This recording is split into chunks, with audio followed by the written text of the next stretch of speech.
My wife's family will live here for a while, said my son. So I moved to the basement. But 3 weeks later I came back up. What's that awful noise? The sharp voice cut through my morning like broken glass. I was in my tiny basement room, folding the same 3 sweaters I'd been wearing for months. Upstairs, heavy footsteps stomped across my kitchen floor. The floor I had scrubbed on my hands and knees for 15 years. My daughter-in-law's laugh rang out, cold and mean. Finally, we can make this place normal. No more weird old lady stuff everywhere. I pressed my ear to the ceiling. More voices. Strangers. Just throw all that junk away, someone said. Old people keep the most useless things. I climbed the basement stairs slowly. My knees hurt with every step. The door at the top was locked. From the outside, I turned the handle again and again. Nothing. They had locked me in my own house. Like a prisoner. Like I was already dead. I knocked softly. Hello. Can someone please open the door? No answer. Just more laughter and the sound of things being moved around. I sat on the cold basement steps and remembered when I first bought this house. It was 1987. I was 35 and had just saved enough money from working double shifts at the diner. The house was small but perfect. 2 bedrooms, 1 bathroom, and a kitchen that got morning sun. Painted every wall myself. I planted flowers in the front yard. I made it home. When my son turned 18, I gave him his own key. This will always be your house too, I told him. I never thought those words would become a trap. The basement had 1 tiny window near the ceiling. If I stood on my old sewing chair, I could see outside. But all I saw were feet walking by. People living their lives while I was buried underground like a secret they wanted to forget. The basement smelled like old water and dust. It was dark even during the day. My bed was a fold-out couch that hurt my back. There was 1 light bulb hanging from a string. When it got cold, I had no heat down there. Just thin blankets that never kept me warm. I could hear them upstairs all the time. Cooking in my kitchen. Watching TV in my living room. Using my bathroom. Sometimes I heard my little granddaughter, Emma. She was only 4 years old. Her small voice would ask, "Where is Grandma Betty?" And someone would always say, "She's resting downstairs. Don't bother her." But I wanted to be bothered. I wanted her to come downstairs and tell me about her day. I wanted to make her favorite cookies and read her stories. Instead, I listened to her footsteps above my head like rain on a roof. One morning I heard Emma crying. She was having a bad dream. I could hear her calling for me. "I want Grandma Betty. Where is Grandma Betty?" My heart broke into a million pieces. I ran up the basement stairs and pounded on the door. "Let me out. She needs me." But my daughter-in-law's voice was cold as ice. "She's fine. Go back downstairs where you belong." Where I belong? This was my house. I bought it with my money. I fixed it with my hands. And now I belonged in the basement like old furniture they didn't want to see. Days turned into weeks. I ate crackers and peanut butter because that's all they brought me down there. Sometimes they forgot to bring me food at all. I got thinner and thinner.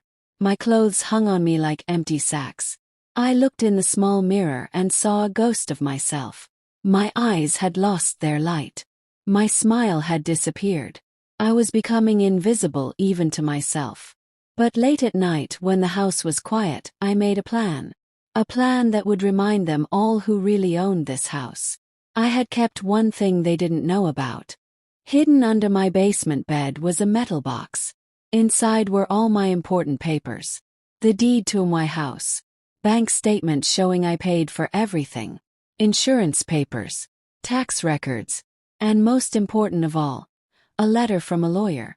You see, when my husband died 10 years ago, I had made sure this house would always be mine. No matter what. My son could live here, but he could never take it away from me. He had forgotten about this. But I remembered everything.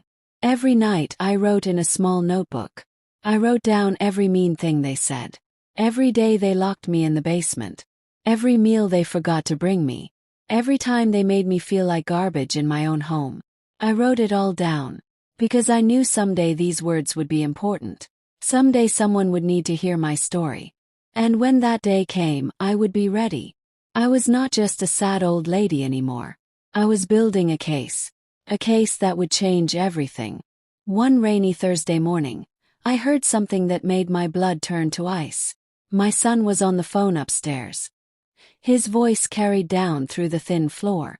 "Yes, we want to sell the house," he said. "My mother won't be a problem. It's not well. She won't understand what's happening. Sell my house." Without telling me. Without asking me. I pressed my ear harder to the ceiling. "Just have the papers ready," he continued. "We need the money fast. And don't worry about her signature. I can handle that part." Handle what part? My signature. They were going to fake my name. Steal my house right out from under me while I lived in the basement like a prisoner. My hands shook with anger. But not sad anger. Strong anger. The kind that makes you fight instead of cry. I had given them everything. My home, my kitchen, my living room.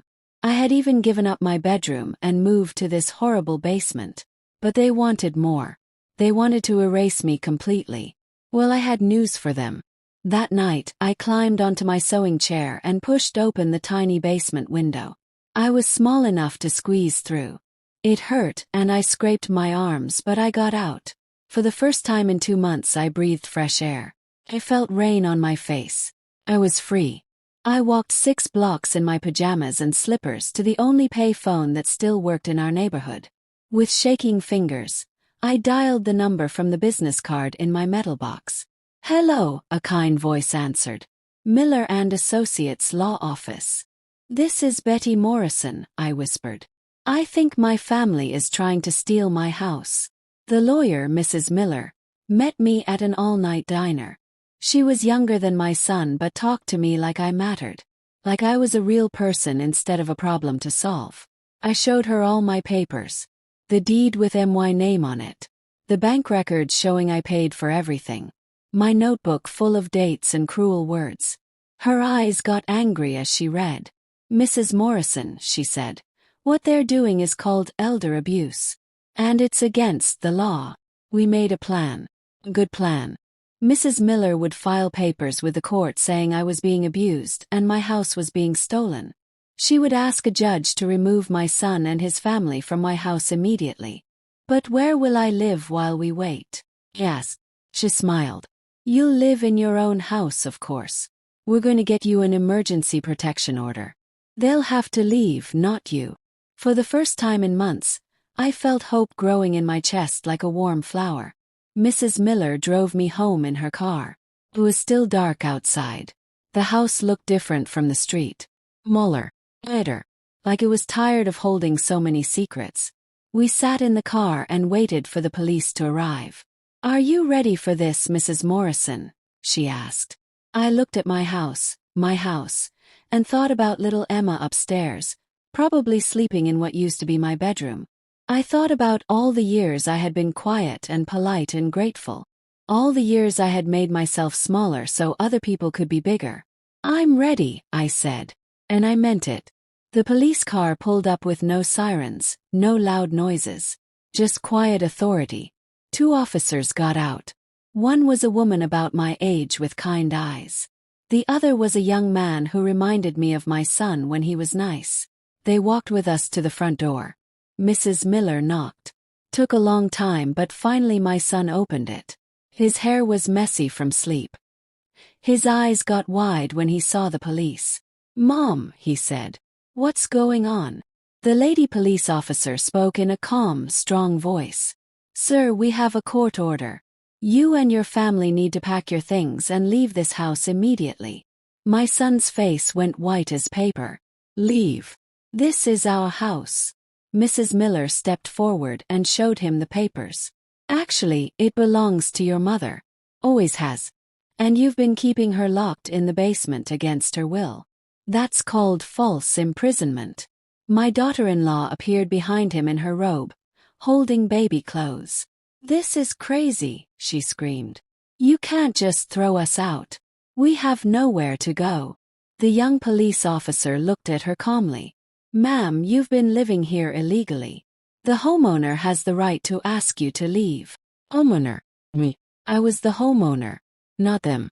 Me. I stood up straighter. For the first time in months, I walked through my front door into my house. Everything looked different. They had changed the furniture around. They had painted the walls colors I hated. They had hung pictures of their family where pictures of my family used to be. But it was still my house. I could feel it welcoming me back like an old friend who had missed me. Emma came downstairs rubbing her sleepy eyes. When she saw me, her whole face lit up like Christmas morning. "Grandma Betty!" she cried and ran to hug my legs. I picked her up and held her tight.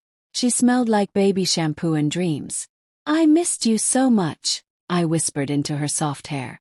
"Why were you living in the scary basement?" she asked. I looked at my son. "Ask your daddy," I said quietly. My son couldn't look at me. He stared at the floor like a child who had been caught stealing candy. "Mom," he said, "we can work this out. We don't have to involve lawyers and police." But Mrs. Miller shook her head. "It's too late for that. You had months to work things out. Instead, you chose to abuse an elderly woman and attempt to commit fraud." The word fraud hung in the air like a bad smell. My daughter-in-law was crying now, but they were angry tears, not sorry tears. She wasn't crying because she hurt me. She was crying because she got caught. The police officers were patient but firm.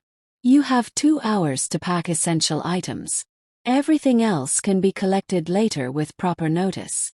My son tried one more time. "Mom, please. Think about Emma. Where will she sleep tonight?" I looked at my beautiful granddaughter, still in my arms. My heart hurt for her because none of this was her fault. "She can sleep in the guest bedroom," I said. "But the rest of you need to find somewhere else to go." My daughter-in-law's mouth fell open. "You're keeping our daughter." "She's my granddaughter," I said simply. "And this is still her home too." Mrs. Miller whispered something to the police officers. They nodded. "Ma'am," the lady officer said to my daughter-in-law, "your daughter can stay with her grandmother if she wants to. That's not kidnapping. That's family." Emma looked at her parents, then at me. "I want to stay with Grandma Betty," she said in her small, clear voice. "She makes the best pancakes, and she reads me stories without getting bored." Those words hit my son like a slap. He finally looked at me, really looked at me for the first time in months. He saw how thin I had gotten. Oh, pale. How my clothes hung loose on my small frame. He saw what he had done to his own mother. "Mom," he whispered, "I'm so sorry. But sorry doesn't fix everything. Sorry doesn't give back the months I spent locked in a basement. Sorry doesn't heal the loneliness or take away the fear." "I know you are," I said. "But sorry isn't enough anymore." They packed quickly. My daughter-in-law threw things into suitcases like she was angry at the clothes.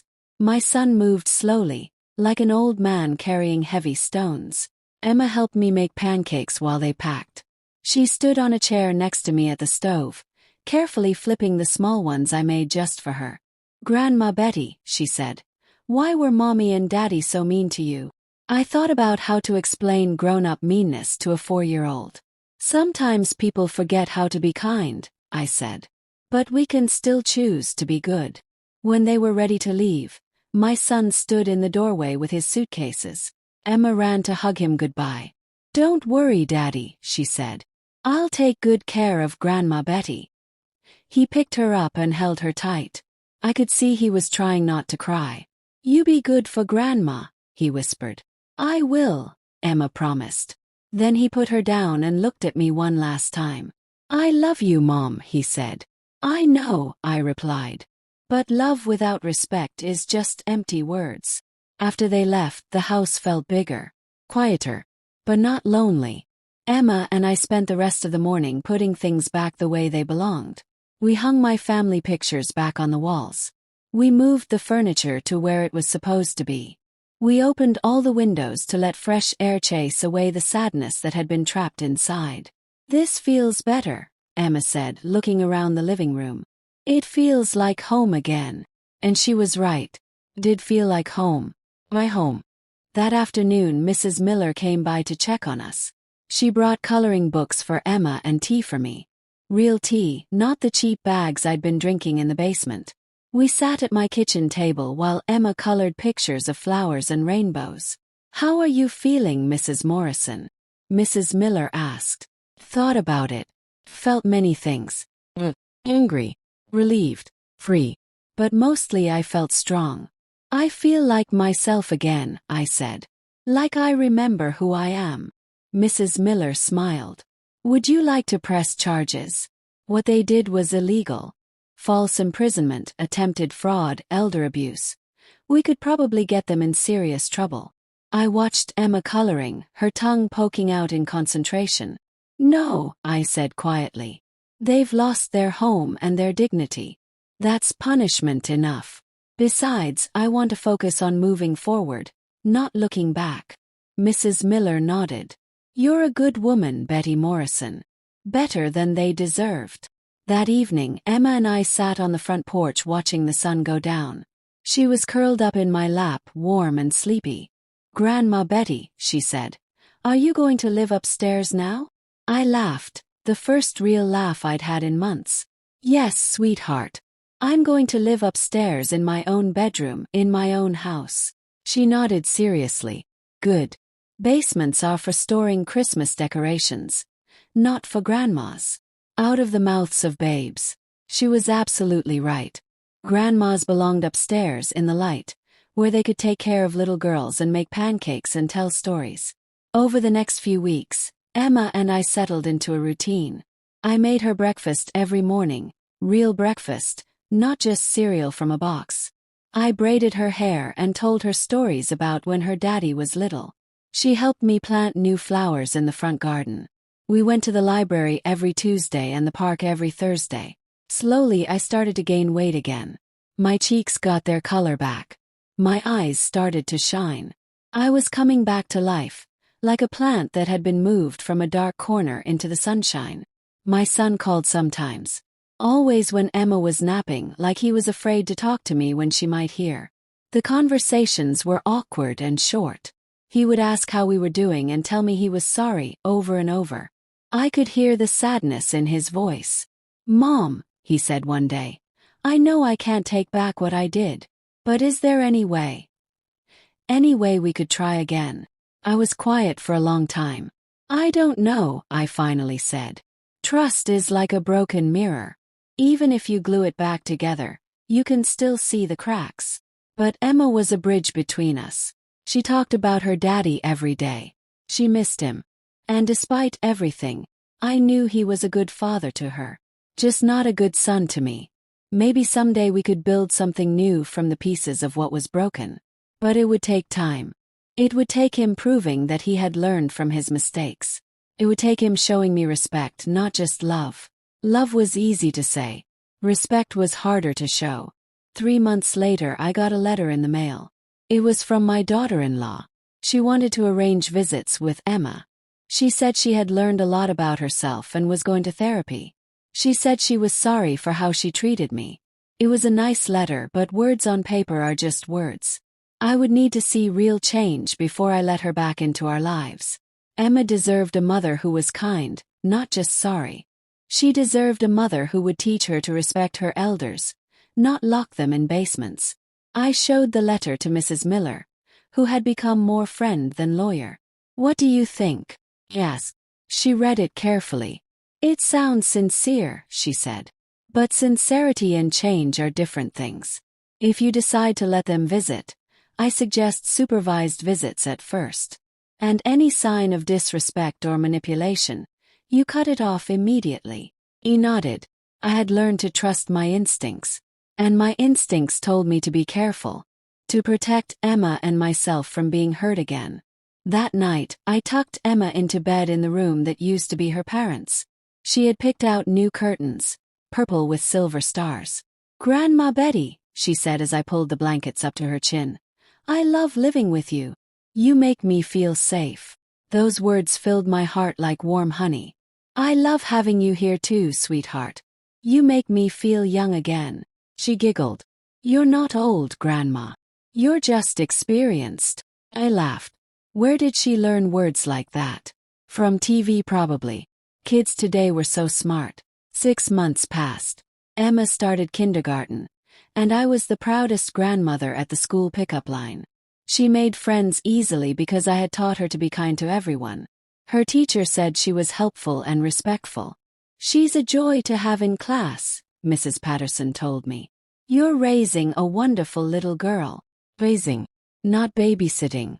Not watching. Raising. Because that's what I was doing. I was raising my granddaughter the right way, with love and boundaries and respect for others. My son's phone calls became less frequent but more meaningful. He was working 2 jobs to pay for an apartment for him and his wife. He was going to counseling to learn how to be a better person. "Mom," he said during one call, "I understand now why you couldn't forgive me right away. What I did was unforgivable. But I'm going to spend the rest of my life trying to earn back your respect." I felt something shift in my chest. Not forgiveness, not yet. But maybe hope. 1 year after that terrible night when the police came to my house, I made a decision. I invited my son and his wife for dinner. Just dinner. Emma was so excited she could barely sit still. She helped me make her daddy's favorite meal, meatloaf and mashed potatoes. She set the table with the good dishes and picked flowers from our garden for a centerpiece. "Do you think Daddy will like it?" she asked. "I think Daddy will be grateful just to be here," I said. When they arrived, they looked different. Older. Humbler.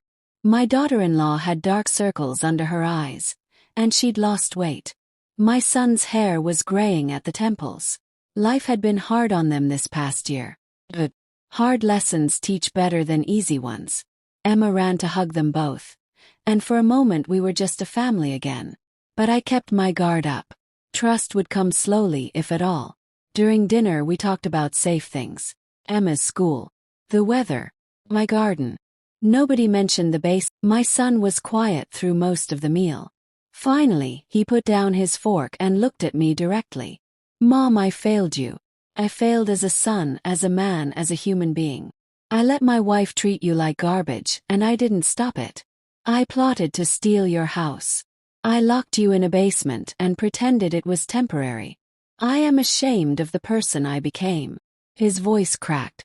"I know saying sorry isn't enough. But I want you to know that losing you was the worst thing that ever happened to me." Emma had been listening with wide eyes. Children hear everything even when we think they don't. "Daddy," she said in her clear, honest way, "you were mean to Grandma Betty. That wasn't nice." He nodded. "You're right, sweetheart.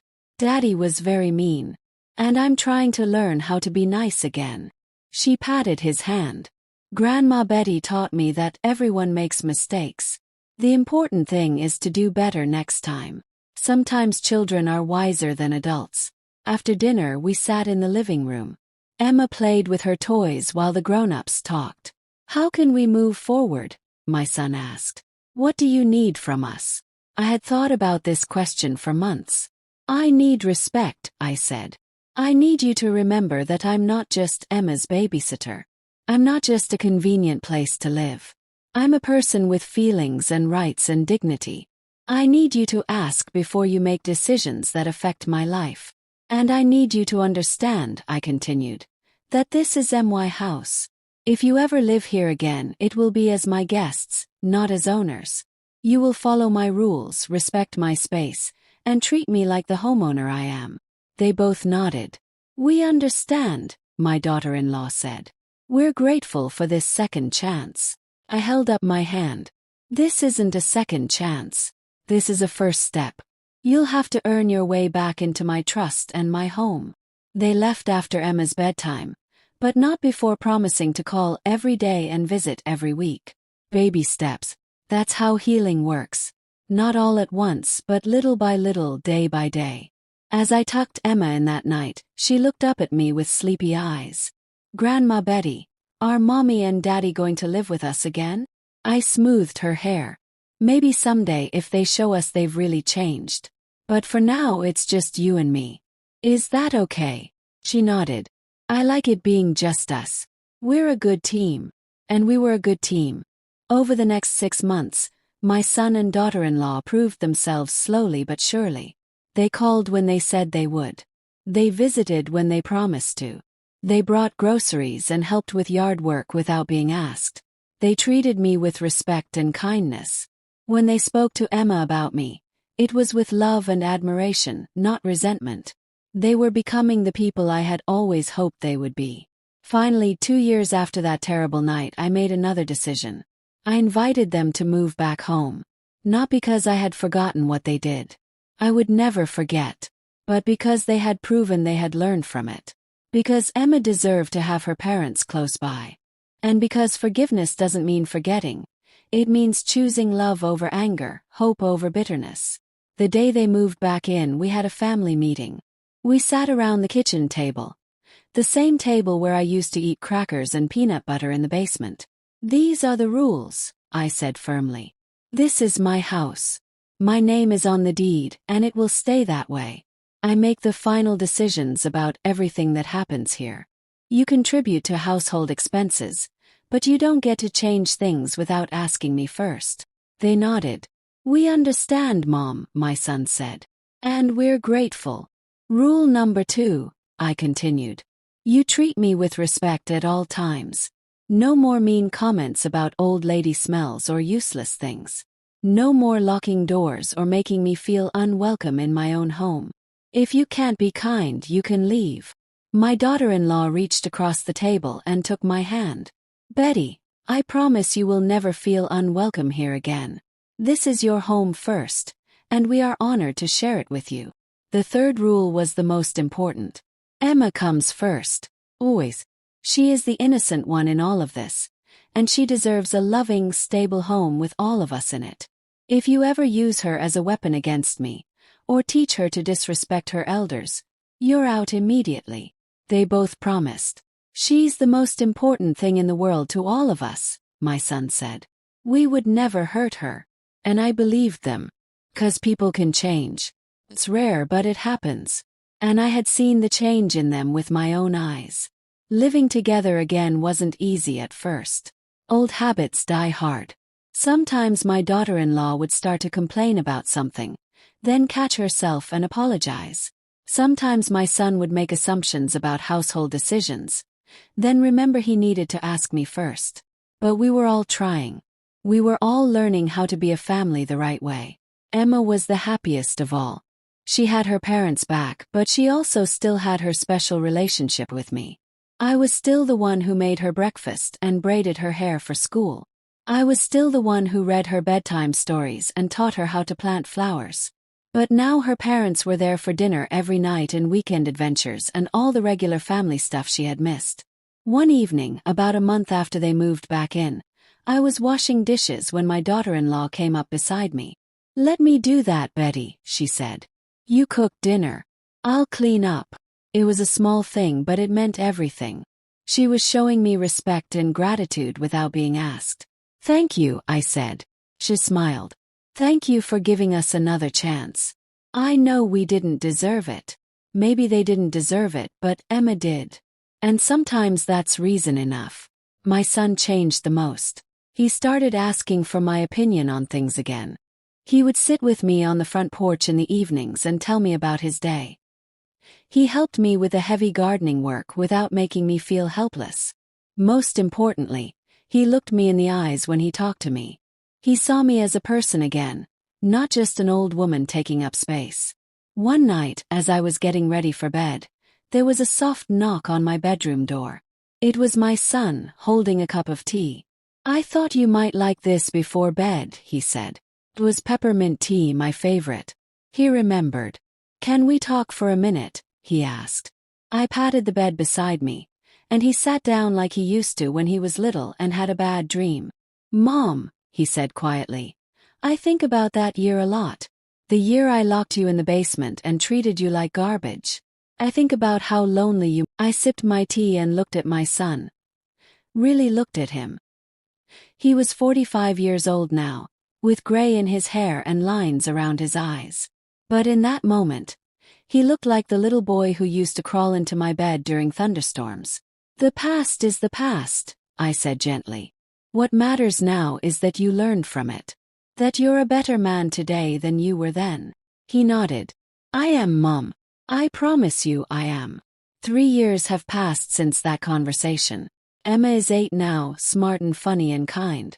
She still loves spending time with me, but she's also close to her parents. We're a real family again. Not perfect, but real. My son got a promotion at work and bought me a new car for my birthday. My daughter-in-law planted a beautiful garden in the backyard and asks my advice on everything from cooking to parenting. Sometimes I think about those dark months in the basement. Not with anger anymore, but with gratitude. Gratitude that I found the strength to fight back. Gratitude that I didn't give up. Gratitude that my story had a happy ending when it could have ended so differently. The basement is different now. We turned it into Emma's playroom, full of toys and books and bright lights. Sometimes she asks me to come down and play with her. It's not scary anymore, Grandma Betty, she says. It's fun now. And she's right. We transformed that dark place of sadness into something bright and joyful. Just like we transformed our broken family into something whole again. I keep Mrs. Miller's business card in my jewelry box. Not because I think I'll need her again, but as a reminder. A reminder that I am stronger than I look. That I have rights and dignity that no one can take away. That even when people try to make you invisible, you can choose to shine instead. I recommend her to other older women in our neighborhood when they tell me their own sad stories. Because sadly, my story is not unique. Last month, Emma came home from school with a project. She had to write about her hero. I expected her to write about a princess or a movie star. Instead, she wrote about me. My hero is my Grandma Betty, it said. She is brave and strong and never gives up.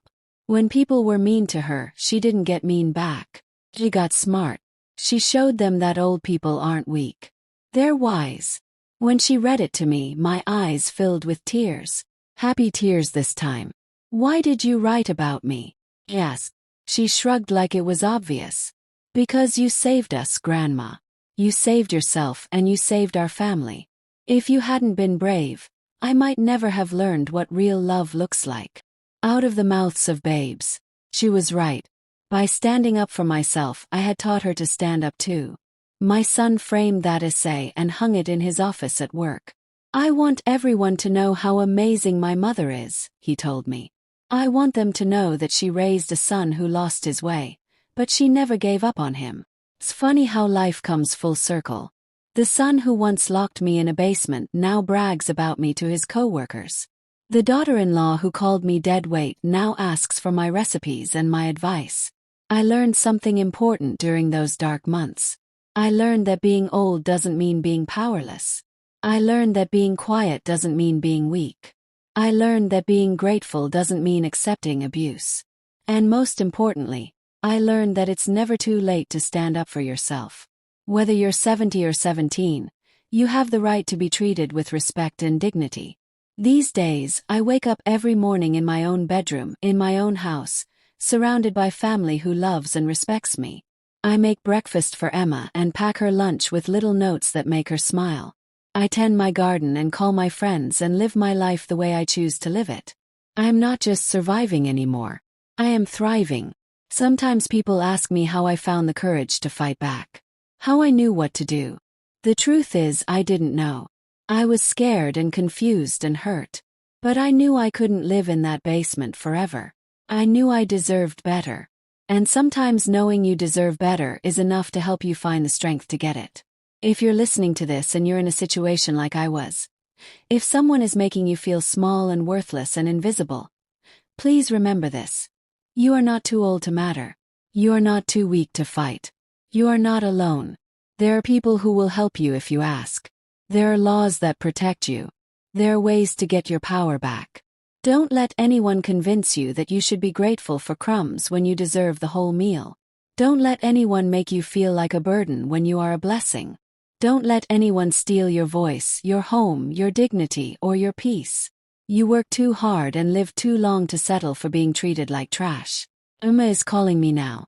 She wants me to help her with her homework. Math problems about sharing and dividing. How perfect.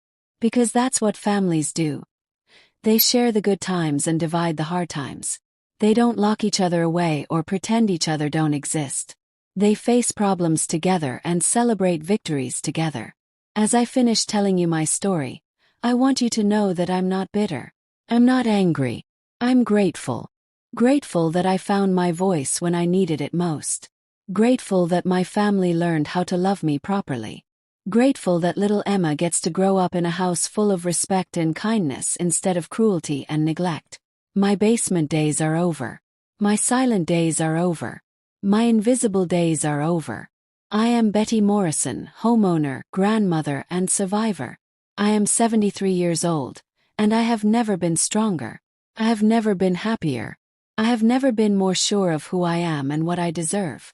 To everyone listening who thinks old people should just be quiet and grateful and take whatever they're given, think again. We built the world you live in. We fought wars and raised families and paid our dues. We deserve respect not just because we're old but because we're human. And humans, no matter their age, deserve to be treated with dignity. To every grandmother who feels forgotten, every grandfather who feels pushed aside, every older person who thinks their best days are behind them, I'm here to tell you they're not. Your best days can be today. Your strongest days can be now. Your happiest days can be ahead of you, if you have the courage to claim them. My house is full of laughter now. Full of love and respect and proper boundaries. Emma's friends come over for sleepovers, and they all call me Grandma Betty. They ask me to tell them stories about the old days and teach them how to bake cookies. I am not a burden to be hidden away. I am a treasure to be cherished.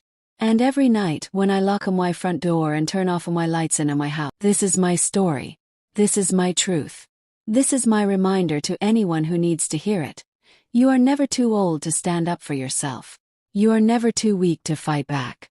You are never too late to reclaim your power and your dignity and your peace. Emma just hugged my legs and said, "Grandma Betty, I love living with you. You make everything better." And you know what? She's right. I do make everything better. Because I chose to stop accepting less than I deserved. I chose to stop being invisible. I chose to matter. The roses in my garden are blooming beautifully now. The same roses that were dying when I lived in the basement. Just like them, I was withering away in the dark. But given proper care and attention and light, we both came back to life. We both remembered how to bloom. My son came up to me yesterday while I was watering those roses. "Mom," he said, "I'm proud of you. For standing up to us. For fighting back. For teaching us how to be better." I smiled and handed him the watering can. "Help me with these roses," I said. "They need both of us to keep them beautiful." And that's the truth about families, about relationships, about life. We all need each other. But we need each other as equals. Not as burdens and caretakers. We need each other with respect, not just obligation. We need each other with love that lifts up, not love that pushes down. So this is my message to the world. Don't underestimate old people. Don't assume we're weak or stupid or grateful for any scrap of attention you throw our way. We're stronger than you think. We're smarter than you know. And we deserve so much better than your leftovers. Thank you for listening to my story. Thank you for hearing my voice. Thank you for caring about an old lady from Chicago who refused to disappear. If my story helps even one person find their courage, then every dark day in that basement was worth it. Remember, you matter. Your voice matters. Your dignity matters. And you are never too old to fight for what's right. Never too old to demand respect. Never too old to shine. This is Betty Morrison, signing off from my beautiful house in Chicago, where the roses are blooming, the family is loving, and the grandmother is thriving. Until next time, remember to stand tall, speak up, and never let anyone dim your light. Thank you for staying with me until the very last word of this story. If you believe that grandmothers, strong, wise women who refuse to be silenced, deserve to be heard, then don't forget to subscribe to Granny Twisted Tales. Turn on notifications so you never miss another powerful, emotional, and deeply human story from grandmothers across America. And if you've heard or lived a story that needs to be told, share it with us. Because here, every grandmother has a voice. Granny Twisted Tales, where silence becomes strength, And every story matters.